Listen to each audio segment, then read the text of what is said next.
ಎಲ್ಲರಿಗೂ ನಮಸ್ಕಾರ. ನಾನು ನಿಮ್ಮ ಚೆನ್ನ. ಈ ಒಂದು ವಿಡಿಯೋದಲ್ಲಿ 5ನೇ ತರಗತಿ ಸಿರಿ ಕನ್ನಡ ಪ್ರಥಮ ಭಾಷಾ ಕನ್ನಡ ಪಠ್ಯಪುಸ್ತಕದ್ದು ಭಾಗ 1 ಪುಸ್ತಕ ಇದು. ಈ ಒಂದು ಭಾಗ 1 ಪುಸ್ತಕದೊಳಗೆ ಪ್ರಿವಿಯಸ್ ಕ್ಲಾಸ್ ನಲ್ಲಿ ನಾನು ತಿಳಿಸಿದ್ದೀನಿ. ಏನೆಲ್ಲ ತಿಳಿಸಿದ್ದೀನಿ ಅನ್ನೋದ್ರಲ್ಲಿ ಗದ್ಯ ಭಾಗದಲ್ಲಿ ಒಟ್ಟಿಗೆ ಬಾಳುವ ಆನಂದ, ನದಿ ಅಳಲು, ನಮ್ಮ ಮಾತು ಕೇಳಿ ಈ ಒಂದು ವಿಡಿಯೋದಲ್ಲಿ ನಾನು ತಿಳಿತಾ ಇದೀವಿ. ಓಕೆನಾ. ಪ್ರಿವಿಯಸ್ ಕ್ಲಾಸ್ ನಲ್ಲಿ ಗಿಡ ಮರಗಳ ಬಗ್ಗೆ ತಿಳಿದಿವಿ, ಸ್ವಾತಂತ್ರ್ಯ ಹಣತೆ ಬಗ್ಗೆನೂ ತಿಳಿಸಿದ್ದೀನಿ. ಹಾಗಾದ್ರೆ ಈ ಎಲ್ಲ ವಿಡಿಯೋಗಳು ಬೇಕಾ, ಲಿಂಕ್ ಡಿಸ್ಕ್ರಿಪ್ಷನ್ ಇರ್ತೀನಿ, ಅಲ್ಲಿ ಕ್ಲಿಕ್ ಮಾಡಕ ಆ ಎಲ್ಲ ವಿಡಿಯೋ ನೋಡಬಹುದು. ಹಾಗಾದ್ರೆ ಈ ಒಂದು ವಿಡಿಯೋದಲ್ಲಿ ಏನ್ ನೋಡ್ತಾ ಇದ್ವಿ, 3ನೇ ಒಂದು ಗದ್ಯ ಭಾಗ ಆಗಿರ್ತಕ್ಕಂತಹ ನಮ್ಮ ಮಾತು ಕೇಳಿ. ಇದನ್ನ ಯಾರು ರಚನೆ ಮಾಡಿದ್ರೆ ಅಂದ್ರು, ಯಾರು ರಚನೆ ಇಲ್ಲ, ಅದು ಸಮಿತಿ ರಚನೆ ಆಗಿರ್ತಕ್ಕಂಥದ್ದು ಅಷ್ಟೇನೆ. ಓಕೆನಾ. ಹಾಗಾದ್ರೆ ಇದರಲ್ಲಿ ಬರ್ತಕ್ಕಂತಹ ಎಲ್ಲವನ್ನೂ ಕೂಡ ಅಭ್ಯಾಸ, ವ್ಯಾಕರಣ, ಪದಗಳ ಅರ್ಥ ಎಲ್ಲನೂ ಪ್ರತಿಯೊಂದನ್ನ ಸುಲಭವಾಗಿ ನಿಮಗೆ ತಿಳಿಸ್ತಾ ಹೋಗ್ತೇನೆ, ಚಿಕ್ಕದಾಗಿ ತಿಳಿಸ್ತಾ ಹೋಗ್ತೇನೆ ಉತ್ತರಗಳನ್ನ. ಹಾಗಾದ್ರೆ ಈ ಎಲ್ಲಾ ಮಾಹಿತಿ ಅಂತ ನಿಮ್ಗೆ ಇಷ್ಟವಾಯ್ತಾ? ಇಷ್ಟವಾದ್ರೆ ಒಂದು ಲೈಕ್, ಅನೇಕ ವಿಡಿಯೋ ಪ್ರೋತ್ಸಾಹ ತುಂಬ ಸಿಗುತ್ತೆ. ಇನ್ನೊಬ್ರು ವಿಷಯ ಸಾಧ್ಯ ಇಂಥ ಅನೇಕ ವಿಡಿಯೋ ಚಾನಲ್ ಸಬ್ಸ್ಕ್ರೈಬ್ ಆಗಿ ಅಂತ ಹೇಳ್ತಾ ಹರಿ ಒಂದು ಮಾಹಿತಿನ ತಿಳಿತಾ ಕಲಿತಾ ಹೋಗೋಣ ಬನ್ನಿ. ಅಭ್ಯಾಸಕ್ಕೆ ಹೋಗೋದು ಮುಂಚೆ ನಾವು ಪದಗಳ ಅರ್ಥ ಅಂತ ತಿಳಿಬೇಕಾಗುತ್ತೆ. ಪದಗಳ ಅರ್ಥ ನಮ್ಗೆ ಯಾಕೆ ಬೇಕಾಗುತ್ತೆ ಅಂದ್ರೆ, ಈ ಪಾಠ ಓದುವಾಗ ಈ ಪದ ಬಂತು ಅಂಚು ಅಂದ್ರೆ ನಮಗೆ ಗೊತ್ತಾಗ್ಲಿಲ್ಲ, ಅಂಚು ಅರ್ಥ ಕೊನೆ ಅಂತ ನಮಗೆ ಗೊತ್ತಾಯ್ತು ಅಂತ ತಿಳ್ಕೊರಿ, ಆಗ ಈಸಿಯಾಗಿ ಪಾಠವನ್ನು ಅರ್ಥ ಮಾಡ್ಕೊಳ್ಳಿಕ್ಕೆ ಸಾಧ್ಯ. ಜೊತೆಗೆ ಶಬ್ದ ಸಂಪತ್ತು ಜಾಸ್ತಿ ಆಗ್ತಾ ಹೋಗ್ತದೆ. ರೈಟ್. ಹಾಗಾದ್ರೆ ಇಲ್ಲಿ ಮೊದಲು ಪದಗಳ ಅರ್ಥ ತಿಳಿತೋಣವಾ? ಪದಗಳ ಅರ್ಥ: ಅಂಚು ಅಂದ್ರೆ ಕೊನೆ ಅಂತಕ್ಕಂಥದ್ದು. ಓಕೆನಾ. ಆ ನಂತರ ಅಧಿಪತಿ ಅಂದ್ರಿನ ಒಡೆಯ, ನಾಯಕ ಅಂತಾನು ಕರೀತಾರೆ. ಅವಕಾಶ ಅಂದ್ರಿನ ಸಂದರ್ಭ, ಎಡೆ ಅಂತಕ್ಕಂಥ ಅರ್ಥ ಕೊಡುತ್ತೆ. ಆಕ್ರೋಶ, ಗರ್ಜನೆ, ಕೋಪಿಸುವಿಕೆ ಅಂತ ಅರ್ಥ ಕೊಡುತ್ತೆ.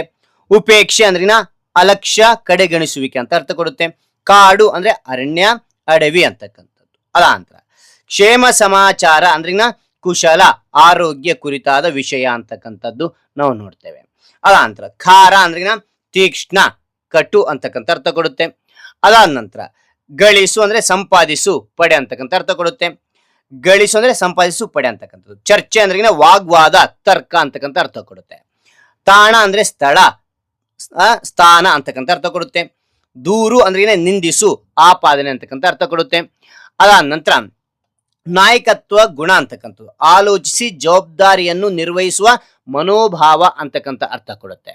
ಅದಾದ ನಂತರ ಪಟಾಕಿ ಅಂತನೇನ ಉತ್ಸವಾದಿಯಲ್ಲಿ ಹಾರಿಸುವ ಸಣ್ಣ ಸಿಡಿಮದ್ದು ಅಂತಕ್ಕಂಥದ್ದು. ಪರಿಶೀಲಿಸು ಅಂದ್ರೇನ ಸೂಕ್ಷ್ಮವಾಗಿ ವಿಚಾರಿಸಿ ನೋಡುವುದು ಅಂತಕ್ಕಂಥದ್ದು. ಪ್ರದರ್ಶಿಸು ಅಂದ್ರೆ ಕಾಣುವಂತೆ ಮಾಡು, ಗಮನಿಸುವಂತೆ ತೋರಿಸು ಅಂತಕ್ಕಂಥ ಅರ್ಥ ಕೊಡುತ್ತೆ. ಫಲಕ ಅಂದ್ರಿನ ವಿವರ ಬರೆದು ಹಾಕುವ ಹಲಗೆ ಅಂತಕ್ಕಂಥದ್ದು. ಫಲವತ್ತತೆ ಅಂದ್ರಿನ ಫಲ ಉಳ್ಳ ಅಂತಕ್ಕಂಥದ್ದು, ಸಾರವತ್ತಾದ ಅಂತಕ್ಕಂಥ ಅರ್ಥ ಕೊಡುತ್ತೆ.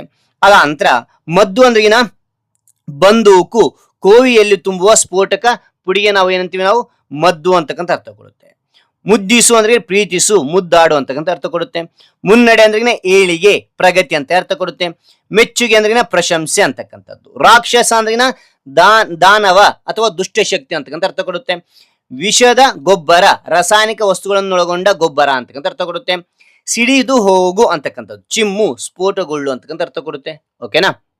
ಹಾಗಾದ್ರೆ ಈಗ ಅಭ್ಯಾಸ ತಿಳಿತೋಣ. ಕೆಳಗಿನ ಪ್ರಶ್ನೆ ಉತ್ತರಿಸಿ. 5 ಪ್ರಶ್ನೆಗಳು ಚಿಕ್ಕದಾಗಿ ನಿಮಗೆ ಬನ್ನಿ. ಚಿಕ್ಕನ ಅಕ್ಷರದಲ್ಲಿ ಗದ್ಯ 3 ಅಂತಕ್ಕಂಥ ಬರೀತಾ ಹೋಗಿ. ಅದ ನಂತರ ಇಲ್ಲಿ ಪಾಠದ ಹೆಸರಿದೆಯಲ್ಲ, ನಮ್ಮ ಮಾತು ಕೇಳಿ ಅಂತ ತಪ್ಪನೆ ಅಕ್ಷರ ಬರೆದು ಕೆಳಗೆ ಅಂಡರ್ಲೈನ್ ಮಾಡಿ.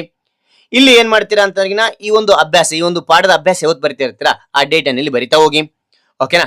ಇಲ್ಲಿ ಅಭ್ಯಾಸ ಅಂತಕ್ಕಂಥ ಮೊದಲು ಬರಿತಾ ಹೋಗಿ. ಇಲ್ಲಿ ಕೃತಿಕಾರ ಪರಿಚಯ ಅಂತಕ್ಕಂಥದ್ದಿಲ್ಲ. ಓಕೆನಾ. ಕೆಳಗಿನ ಪ್ರಶ್ನೆ ಉತ್ತರಿಸಿ ಅಂತ ಬರೀರಿ. ಮೊದಲನೇ ಪ್ರಶ್ನೆ, ಕಾಡಿನ ಅಧಿಪತಿ ಯಾರು ಅಂತ ಕೇಳಿದ್ರೆ. ಓಕೆನಾ. ಉತ್ತರ ನೋಡಿ ಅದೇ ರೀತಿ ಬರಿತಾ ಹೋಗಿ. ಕಾಡಿನ ಅಧಿಪತಿ ಯಾರು ಅಂದ್ರೆ ಆನೆ ನೆನ್ಪಿಟ್ರೆ ಸಾಕು. ಓಕೆ. ಅದ ನಂತರ 2ನೇ ಪ್ರಶ್ನೆ ಕೇಳಿದ್ರೆ. ಏನ್ ಕೇಳಿದ್ರೆ 2ನೇ ಪ್ರಶ್ನೆ ಅಂತ ನೋಡಿದ್ರೆ, ಆನೆಯು ಯಾವುದರಲ್ಲಿ ವಿವರ ಬರೆದು ತರಲು ಸೂಚನೆ ನೀಡಿತ್ತು ಅಂತ ಕೇಳಿದ್ರೆ. ಯಾವುದರಲ್ಲಿ ಅಂದ್ರೆ ಉತ್ತರ ನೋಡಿ, ಆನೆಯು ಫಲಕದಲ್ಲಿ ನೆನ್ಪಿಟ್ರೆ ಸಾಕು, ವಿವರ ಬರೆದು ತರಲು ಸೂಚನೆ ನೀಡಿತ್ತು ಅಂತೇಳಿ ಉಳಿದೆಲ್ಲ ಪ್ರಶ್ನೆಯಲ್ಲೇ ನಾವು ನೋಡ್ತೇವೆ. ಓಕೆ. ಅದ ನಂತರ 3ನೇ ಪ್ರಶ್ನೆ ನೋಡಿ ಮಕ್ಕಳೇ, ಮನುಷ್ಯರು ಕಡಿಮೆ ಆಹಾರ ನೀಡುತ್ತಾರೆ ಎಂದು ದೂರು ಬರೆದವರು ಯಾರು ಅಂತ ಕೇಳಿದ್ರೆ. ಅದೇ ರೀತಿ ಬರಿತಾ ಹೋಗಿ. ಉತ್ತರ ನೋಡಿ ಇಲ್ಲಿ, ಮನುಷ್ಯರು ಕಡಿಮೆ ಆಹಾರ, ಸೇಮ್ ಅದೇ ರೀತಿಯಾಗಿ ಮನುಷ್ಯರು ಕಡಿಮೆ ಆಹಾರ ನೀಡುತ್ತಾರೆ ಎಂದು ಎತ್ತು ದೂರು ಬರೆದಿತ್ತು ಅಂತಕ್ಕಂಥ. ಎತ್ತು ನೆನ್ಪಿಟ್ರೆ ಸಾಕು.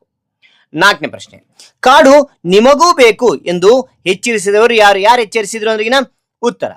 ಅದೇ ರೀತಿ ಬರಿತಾ ಹೋಗಿ. ಕಾಡು ನಿಮಗೂ ಬೇಕು ಎಂದು ಎಚ್ಚರಿಸಿದವರು ಜಿಂಕೆ. ಇಷ್ಟು ನೆನ್ಪಿಟ್ರೆ ಸಾಕು. ಓಕೆ. ರೈಟ್.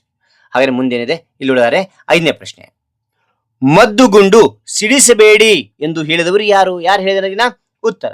ಮದ್ದುಗುಂಡು ಸಿಡಿಸಬೇಡಿ ಎಂದು ಹೇಳಿದವರು ಮಂಗ ಅಂತಕ್ಕಂಥ. ಇಷ್ಟು ನೆನ್ಪಿಟ್ರೆ ಸಾಕಿದ್ರಲ್ಲಿ ಉಳಿದೆಲ್ಲ ಪ್ರಶ್ನೆಯಲ್ಲಿದೆ. ಓಕೆನಾ. ಇಲ್ಲಿ ಅಭ್ಯಾಸದಲ್ಲಿ ಆ ಅಂತಕ್ಕಂಥದ್ದಾಯ್ತು. ಅದಾಂತರ ಏನ್ ಕೊಟ್ಟಿದ್ದಾರೆ ಇಲ್ಲಿ ಅಂದ್ರೆ ಆ ಕೊಟ್ಟಿದ್ದಾರೆ. ಏನ್ ಕೊಟ್ಟಿದ್ದಾರೆ ಅಂದ್ರೆ ಕೆಳಗಿನ ಪ್ರಶ್ನೆ 2-3 ವಾಕ್ಯಗಳಲ್ಲಿ ಉತ್ತರಿಸಿ. 2-3 ವಾಕ್ಯಗಳಲ್ಲಿ ನಿಮಗೆ ಉತ್ತರಿಸ್ತಾ ಹೋಗ್ತೇನೆ. ಓಕೆನಾ. ಇಲ್ಲಿ ಆ ಅಂತಕ್ಕಂಥ ನೋಡ್ತೇವೆ. ಕೆಳಗಿನ ಪ್ರಶ್ನೆ 2-3 ವಾಕ್ಯಗಳಲ್ಲಿ ಉತ್ತರಿಸಿ ಅಂತ ಬರೀರಿ. ಚಿಕ್ಕದಾಗಿ ನಿಮಗೆ ಉತ್ತರಿಸ್ತಾ ಹೋಗ್ತೇನೆ ನೋಡಿ. ಮೊದಲನೇ ಪ್ರಶ್ನೆ, ಎತ್ತು ಹಿಡಿದ ಫಲಕದಲ್ಲಿ ಏನೆಂದು ಬರೆದಿತ್ತು? ಏನಂತ ಬರೆದಿತ್ತು ಅಂದ್ರೆ ಉತ್ತರ, ಎತ್ತು ಹಿಡಿದ ಫಲಕದಲ್ಲಿ ನಮ್ಮನ್ನು ಹೆಚ್ಚು ಹೆಚ್ಚು ದುಡಿಸಿಕೊಳ್ಳುತ್ತೀರಿ, ಕಡಿಮೆ ಆಹಾರ ನೀಡುತ್ತೀರಿ, ನಮ್ಮ ಸೇವೆ ಬೇಕು, ನಾವು ಮಾತ್ರ ಬೇಡ ಅಲ್ವೇ, ನಮ್ಮ ಸೇವೆಯನ್ನು ಮರೆಯದಿರಿ, ಇರಲಿ ಸಕಲ ಪ್ರಾಣಿಗಳಲ್ಲಿ ಎಂದು ಬರೆದಿತ್ತು ಅಂತಕ್ಕಂಥದ್ದು ನೋಡ್ತೇವೆ. ರೈಟ್.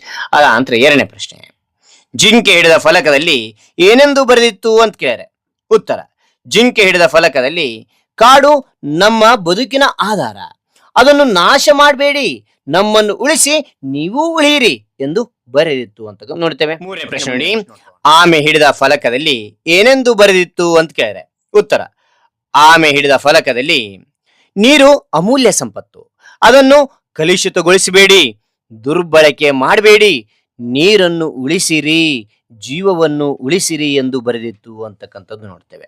ರೈಟ್. ನಂತರ ನಾಲ್ಕನೇ ಪ್ರಶ್ನೆ ನೋಡ್ತೇವೆ. ನಾಲ್ಕನೇ ಪ್ರಶ್ನೆಯಲ್ಲಿ ಕೊಟ್ಟಿದ್ದಾರೆ ಅಂದ್ರೆ, ಕರಡಿ ಹಿಡಿದ ಫಲಕದಲ್ಲಿ ಏನೆಂದು ಬರೆದಿತ್ತು? ಏನಂತ ಬರೆದಿತ್ತು ಅಂದ್ರೆ ಉತ್ತರ, ಇಲ್ಲಿ ನೋಡಿ, ಕರಡಿ ಹಿಡಿದ ಫಲಕದಲ್ಲಿ ನೀವು ತಿನ್ನಿ, ನಮಗೂ ತಿನ್ನಲು ಬಿಡಿ, ಆಹಾರವನ್ನು ಹಾಳು ಮಾಡಬೇಡಿ ಎಂದು ಬರೆದಿತ್ತು ಅಂತ ನೋಡ್ತೇವೆ.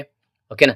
ನಂತರ ಐದನೇ ಪ್ರಶ್ನೆ, ನಾಯಿ ಹಿಡಿದ ಫಲಕದಲ್ಲಿ ಏನೆಂದು ಬರೆದಿತ್ತು ಅಂತ ಕೇಳಿದ್ರೆ ಉತ್ತರ, ನಾಯಿ ಹಿಡಿದ ಫಲಕದಲ್ಲಿ ನಾವು ನಡೆದಾಡಬೇಕು, ಓಡಾಡಬೇಕು, ನಮಗೂ ದಾರಿ ಬಿಡಿ, ಸರಿಯಾಗಿ ಚಲಿಸಿರಿ, ಇತರರಿಗೂ ಚಲಿಸಲು ಬಿಡಿ ಎಂದು ಬರೆದಿತ್ತು ಅಂತಕ್ಕಂಥದ್ದು ನೋಡ್ತೇವೆ.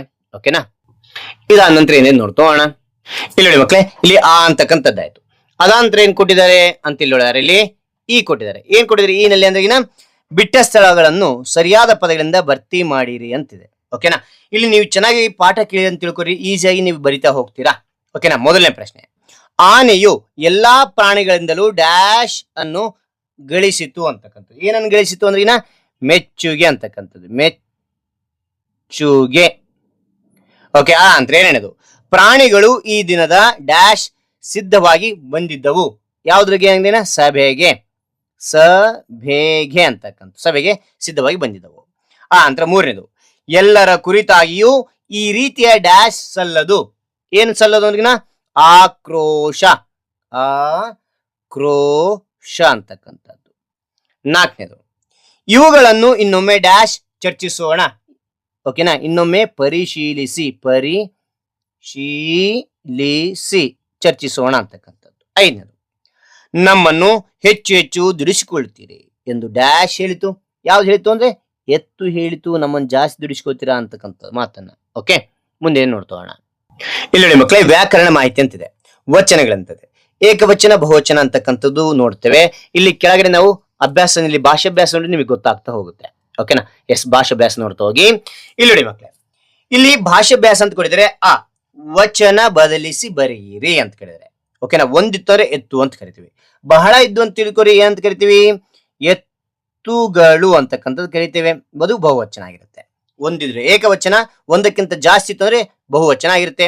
ನಾಯಕ ಅಂತಿದ್ದಾನೆ, ಇದು ನಾಯಕ ಬಹುವಚನ ಹೆಂಗ್ ಮಾಡೋದು ಅಂದ್ರೆ ಸೇಮ್ ಅದೇ ರೀತಿ ಬರೆಯೋದು, ನಾಯಕರು ಅಂತದ್ದು, ನಾಯಕರು ಅಂತಕ್ಕಂಥ ಬಹುವಚನ. ಅಣ್ಣಂದಿರು ಅಂತಿದೆ, ಇಲ್ಲಿ ಬಹುವಚನ ಕೊಟ್ಟಿದ್ದಾನೆ, ಇದನ್ನೇನ್ ಮಾಡ್ಬೇಕು, ಏಕವಚನ ಮಾಡ್ಬೇಕು. ಅಣ್ಣಂದಿರು ಬಹಳ ಇದ್ರೆ ಅಣ್ಣಂದಿರು ಅಂತೀವಿ, ಒಬ್ಬತ್ತಿದ್ರೆ ಅಣ್ಣ ಅಂತ ಕರಿತೇವೆ, ಅಣ್ಣ ಅಂತ ಬರೋದು ಸಾಕು. ಪತ್ರಿಕೆಗಳು, ಇಲ್ಲಿ ಇದು ಏನು ಬಹುವಚನ, ಇದು ಒಂದಿದ್ರೆ ಏನಂತೀವಿ, ಪತ್ರಿಕೆ, ಪತ್ರಿಕೆ ಅಂತಕ್ಕಂಥದ್ದು.